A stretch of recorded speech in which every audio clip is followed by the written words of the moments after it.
Melania Trump and the decision of the First Lady yesterday to visit a detention center to see for herself really what these kids are going through.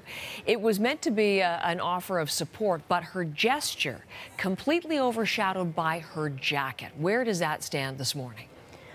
A lot of people are still talking about this jacket, more so than her visit itself, about the message on the jacket, about what the message means, what the message doesn't mean.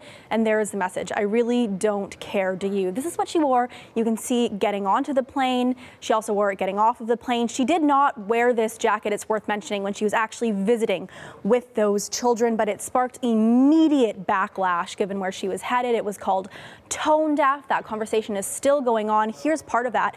This man asking, how many times can a person plead ignorance, referencing her times when she wore heels to go to a disaster zone, when she had a speech that had some suspiciously similar words to Michelle Obama.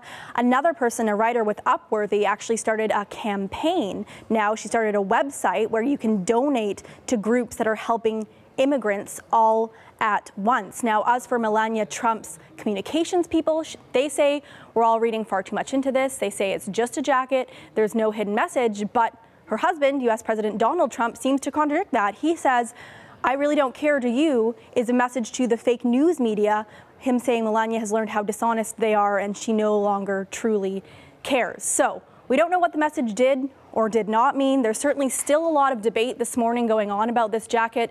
At the very least, people are saying, if nothing else, it was tone deaf to wear this jacket on her way to go see the migrant children in the detention centers, Heather.